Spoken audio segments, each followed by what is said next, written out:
Good morning. Ready to start your day? You ever driven down Ocean Avenue in Amityville, New York? The houses look quiet, peaceful, but then there's one. The house everyone whispers about. White walls, black shutters, windows shaped like watching eyes. The Amityville Horror House. On paper, it's just a house. But step closer, and it breathes. It feels alive. I was warned not to go inside. But curiosity doesn't care about warnings. It was late, midnight. The street was empty. I stood at the gate, staring up at those windows, and I swear, something stared back. I pushed open the rusted gate. The path crunched beneath my feet, each step heavier than the last.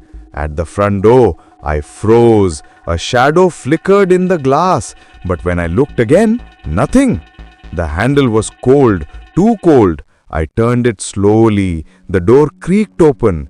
The smell hit me first. Rot, old wood, something metallic, like blood. I stepped inside. The house groaned as if it didn't want me there. And then I heard it.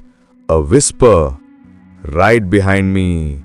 I spun around. The doorway was empty, but the door had closed.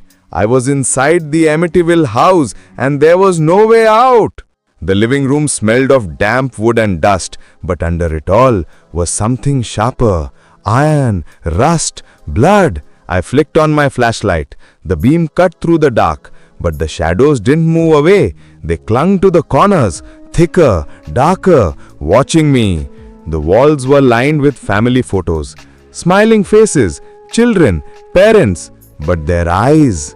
God, their eyes weren't smiling. Every picture seemed to glare at me. I moved deeper. The stairs loomed ahead, spiraling into blackness, and from above came a sound, a child's laughter. I froze. The house was empty. No one had lived here in years. But the laughter came again. Playful, cruel. I gripped the railing and started up the stairs. Each step screamed under my weight. Halfway up, the air turned heavy, like something pressing against my chest. My breath shook, my hands trembled. At the top of the stairs, the hallway stretched, narrow and endless. Doors lined the walls, each one closed, each one whispering. I reached for the nearest handle. It turned on its own. The door creaked open. Inside, a bedroom. The bed was neatly made, but the sheets were stained, dark, red, old. And then the mattress sunk, like someone invisible just lay down. I stumbled back, slamming against the wall. The laughter returned, louder, closer, and I realized it wasn't coming from one child. It was many, dozens of voices, whispering, mocking, calling my name. I shut the door, but the voices didn't stop. They just followed me down the hall. And then, at the very end of the corridor, I saw her, a girl, small, barefoot, her nightgown soaked in blood, her head tilted, eyes black and empty. She whispered only one word, "Stay." The hallway lights exploded and everything went dark. Darkness swallowed the hallway. Only my ragged breath filled the air. And somewhere, soft footsteps tapped on the floorboards. I flicked my flashlight again. The beam cut through black, but the girl was gone. The whispers, though, they stayed, circling me, crawling inside my ears, calling my name. I pressed forward, deeper into the hall, and that's when I saw it. One door standing slightly open. I pushed it, and a wave of cold rushed out, like stepping into a freezer.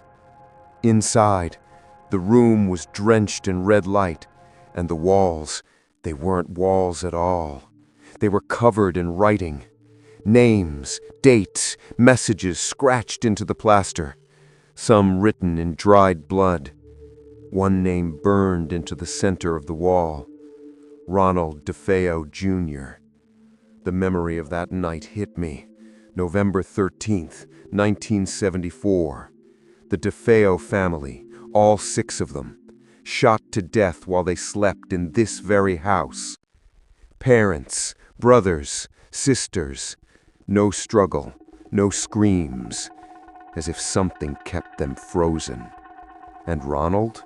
He claimed voices made him do it. Voices that never left this house. The writing on the wall seemed to pulse, letters glowing faint red. And beneath the name, fresh words appeared. Not scratched, not painted. They were burning into the wall before my eyes. Welcome back. My flashlight flickered. The whispers swelled into screams, and the floor beneath me shuddered. I stumbled, nearly falling, and then I saw them. Figures in the room, faint, transparent. The DeFeo family. They stood around me, eyes black, wounds glowing red, and every one of them whispered the same word: stay. The door behind me slammed shut, and I realized I wasn't alone in the Amityville house anymore. The door behind me wouldn't budge. I pulled, I slammed, nothing. The house had locked me in. The figures stood in silence, eyes fixed on me. And then one of them moved. A young boy, maybe 9, his chest still bleeding from the gunshot wound. He stepped closer, and in a voice that wasn't his own, he whispered, "It's your turn." I staggered back, but the wall behind me pulsed, warm, wet, like flesh, like the house itself was breathing. My flashlight flickered, then went out, and the room exploded in red glow. Not from lamps, not from fire, from the walls. They pulsed with light, veins crawling upward, and then I heard it. A heartbeat, not mine, the house's. The whispers grew louder, overlapping, twisting into words. Kill, stay, obey. I pressed my hands against my ears, but the voices weren't outside. They were inside me. My vision blurred, hands trembling. I looked down.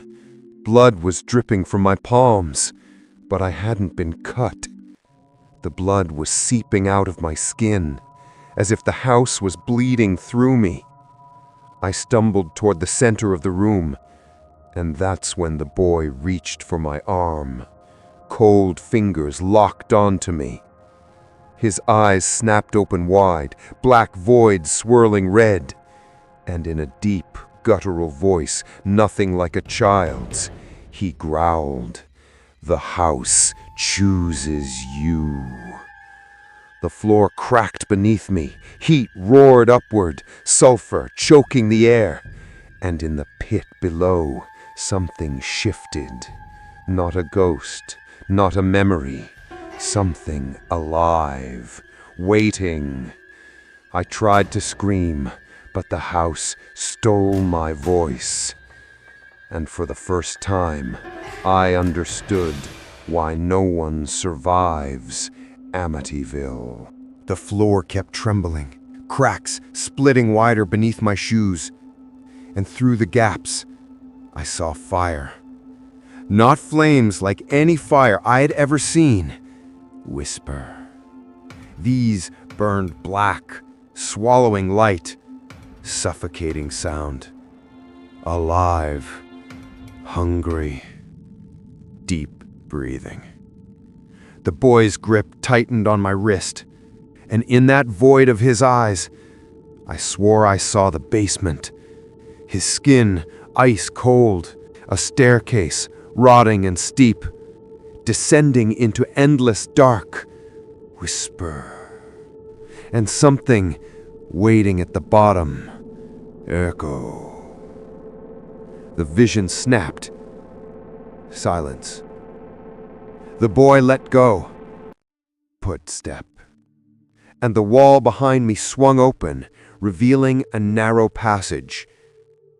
Metallic rubbing. A draft of freezing air rushed out, carrying the smell of rot. Suffocating sound. The basement. I stepped inside. My light flickered weakly. Shadows crawled up the stone walls. The deeper I went, the colder it became. Deep breathing. Until I could see my breath. Every step echoed as if the stairs stretched forever. Footstep, echo. At the bottom, I found it. A door. Small. Iron. Metallic rubbing.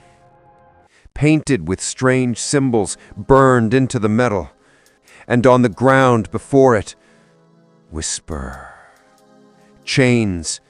Shackles. Bones. Human bones. Suffocating sound. The whispers returned. Multiple whispers. This time deeper, layered, vibrating through my chest. Deep, dark voice. Open it. I shook my head, backing away. But my hand, it moved on its own. Whisper. Fingers curling around the handle. Metallic rubbing. The door burned ice cold, and as it creaked open, the darkness inside wasn't empty. 2 red eyes opened, and a smile stretched wide, too wide. Echo. A voice slithered out, crawling inside my skull. Suffocating sound. We've been waiting. This house is not haunted. It's alive. Echo. The walls trembled. Dust rained down from the ceiling, and veins of black fire crawled across the stone. I stumbled back, but the floor beneath me split open. A pit, glowing red, endless. Deep breathing. And from inside, hands reached out. Dozens, hundreds. Shrieks. Pale, skeletal hands clawing at the air. Echo. Their faces appeared in the fire. Whisper. Twisted, screaming, silent but loud enough to shatter my mind. Suffocating sound. The entity leaned close. Its breath was fire and ice at once, and it whispered only to me, "One day you will feed me too." The pit roared open wider. Roar. The basement shook like an earthquake, and I realized this wasn't just the house. This was the source. Whisper. The origin of the Amityville curse. Echo. Something older than the murders. Older than the house itself. And it had noticed me. The pit yawned wider. Heat blasted upward, scorching my face. Those hands clawed higher, grasping, pulling at my clothes. I screamed. Finally, my voice broke free. But the echo, it didn't sound like me. It sounded like all of them, screaming together. The creature laughed, a horrible, wet rasp that shook the walls. It wanted me to fall, to be pulled under. I kicked at the grasping hands, tearing free, stumbled back into the stairwell, but the stairs twisted, spiraling in directions that hadn't been there before. The house was alive. It was changing itself, trapping me deeper. I ran anyway, through corridors that stretched too long. Doors slammed behind me, one after another. Whispers chased me, not just around me, inside me, telling me to stop, to turn back, to belong. I saw a window ahead, glass cracked but open. Salvation. I lunged, and the window vanished. A wall slammed up in its place. My fists pounded against it, but the wall pulsed beneath my hands, like flesh, like skin. The house was sealing me in, claiming me. And then I saw him. At the end of the hallway, a man in shadows, head tilted, watching. His eyes glowed faintly red, and in his hand a shotgun, the same shotgun that ended the DeFeo family. He smiled at me, and in a calm, hollow voice he said, "It's your turn." The hallway stretched longer than it should. Every step he took echoed like thunder. The shotgun gleamed in the dark. I froze. My throat closed. It wasn't just a ghost. It was him, Ronald DeFeo Jr. His face was pale, eyes empty, but burning red in the middle, like the house itself was inside him. He raised the shotgun, the barrel aimed straight at my chest. I whispered, "You're dead. You're supposed to be dead." He smiled wider, teeth too sharp, too many, and he said, "It never left." The trigger clicked, but instead of a blast, the sound was different, a scream. The shotgun fired souls. Figures tore out of the barrel, twisted, broken, clawing the air. The murdered family. They reached for me, hands grasping my throat, my arms, my legs, cold, strong, unrelenting. I fell to the floor, pinned by invisible weight. My chest burned as if fire pressed down on it. DeFeo leaned over me. His breath stank of sulfur, and he whispered, "The house keeps what it kills." I fought, kicked, clawed at the floor, and somehow my hand touched something cold. The old crucifix, rusty, half-broken, lying in the dust. I gripped it tight, and for the first time the whispers hesitated. The souls froze, their hands loosened. DeFeo hissed. His face twisted into something inhuman, and the house itself groaned in rage. I pushed the crucifix forward. It burned bright, far brighter than it should, and the shotgun exploded. DeFeo's body dissolved into black smoke, screaming as it vanished into the walls. The hallway collapsed around me, dust, fire, and whispers crashing down.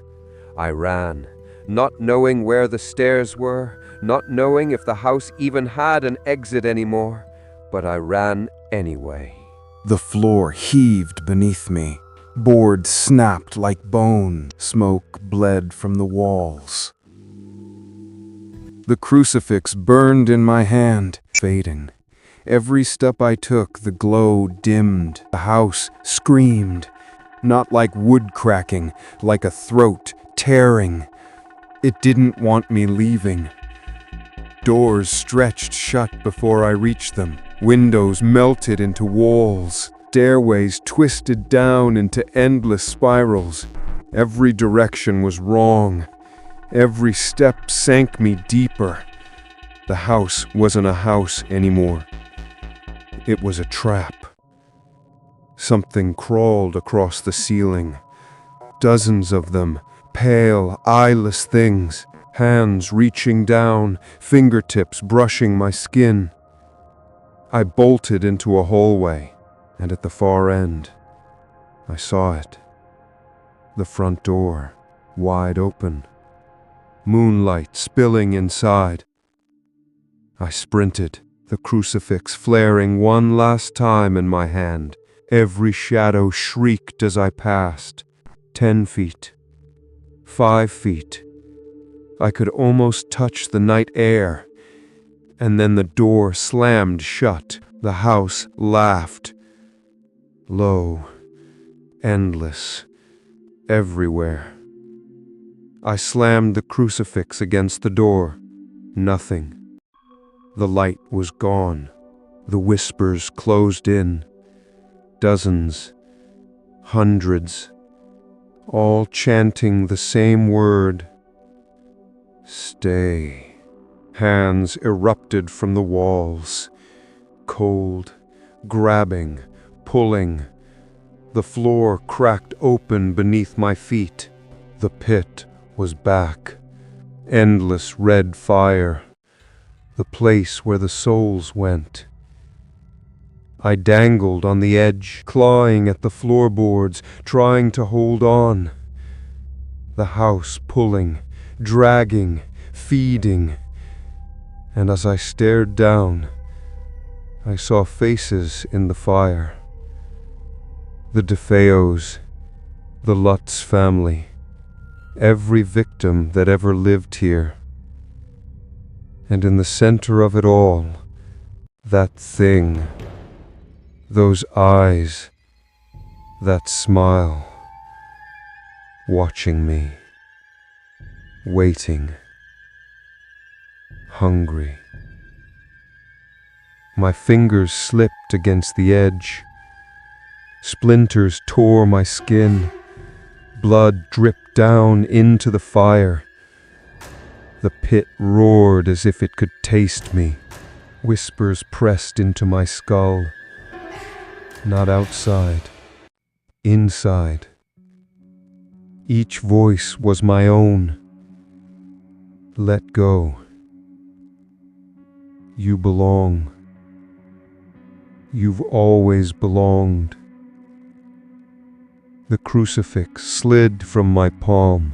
It clattered into the fire below, and it vanished. I screamed, but the house swallowed the sound. No one could hear me. A face rose from the pit, DeFeo's, twisted, laughing. And behind him, the others, all the others. The hands pulled harder.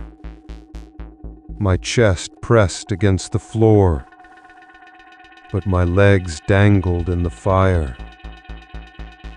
Heat blistered my skin. Smoke clawed my lungs.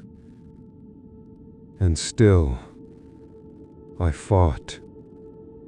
I slammed my fist into the boards, again and again, until one plank broke free.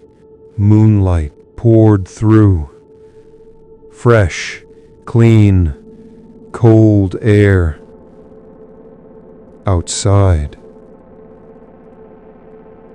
With one last scream, I dragged myself upward. The hands tore at me, nails ripping flesh, but I pulled, crawled, clawed, and I was out. On the front lawn, grass wet with dew beneath me, the night sky above. The house behind me was silent.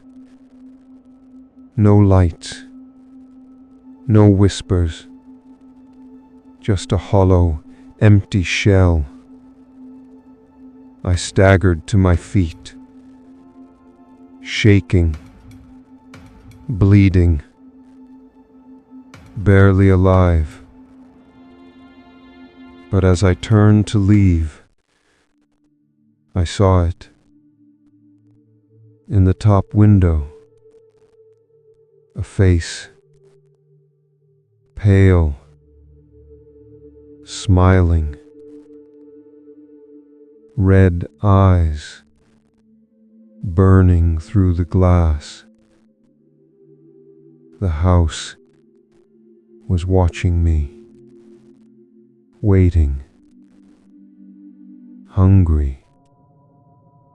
And in the quiet, I heard the words again. You'll be back. I thought I had escaped. The road stretched before me, empty and silent. The moonlight reflected off the wet asphalt. But every shadow seemed alive. Every rustle of leaves sounded like footsteps. My apartment felt safer at first. I locked every door, drew the curtains tight. I told myself the house was behind me. Then the dreams began. I saw the hallway, red stains on the floor, and the whispers, always calling my name. I would awake, drenched in sweat, heart hammering, but the room was empty, or so I thought.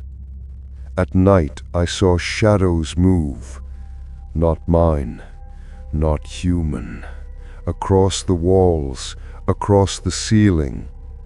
Sometimes I swore I saw a face in the mirror, pale, smiling, red eyes, watching, waiting. The smell of smoke never left, even in the shower, even when the windows were open. It clung to me, a reminder. I tried to ignore it, worked for a while, but then the phone rang. No one was there, just static and a whisper. You belong here. Every day became a test. The shadows, the whispers, the smoke. It was waiting for me to slip. I moved towns, changed my name, but it followed. Always. Red eyes in the reflection of store windows. Whispers in the empty hotel halls. Shadows curling around me in the street lights. Even people I trusted began to see things. Faces that weren't there. Movements in the corner of their eyes. I tried to tell them it was real, but who would believe a survivor? A man haunted. Sometimes late at night, I can still hear the house, creaking floors, whispers from the pit below. And I know one day I'll have to return, because it's not just the house, it's the fire, the hunger, the Amityville horror, and it's waiting for me. I can feel it now, watching, breathing, alive. I tried to run, I tried to fight it, but no matter where I go, it will find me. It will never let me go. I couldn't run anymore. No matter how far I drove, it followed. The red eyes, the whispers, the smoke. I returned to the streets of Amityville. Houses stood like skeletons. The air was thick, heavy, the smell of burnt wood, of coal, of despair. Every street felt alive. I approached the house, the infamous 112 Ocean Avenue. Windows shattered, walls scorched, the front door wide open. Inside, silence, but I could hear it. The heartbeat, slow, steady, hungry. The rooms were empty, except for shadows that moved against the walls, whispers circling me. Then I saw them, figures twisted and crawling from the floorboards, eyes glowing red, limbs bending wrong. They didn't attack. They just watched. And the air thickened. The house itself breathed, walls bending inward, ceilings sighing, floors cracking. A voice echoed, soft at first, then deafening. You belong here. I stepped forward, heart hammering. I had to face it, to end this or die trying. In the basement, the pit glowed, faces trapped in molten rock, screaming silently. I reached into the pit. The heat burned my skin. Whispers clawed at my mind. Stop, leave, run. I hesitated, but I couldn't. I spoke. I will not be afraid. The house shuddered. Figures screamed, eyes burning. The walls twisted, the floor cracked. And then, silence. The pit's glow dimmed. The figures stopped moving. I backed away. The house no longer followed, but the whispers lingered. I stepped outside. The morning sun broke through the clouds. The town looked empty, still, dead. I knew then, the house never truly dies. It waits for the next soul. I left Amityville behind, but every night I dream of red eyes, of whispers,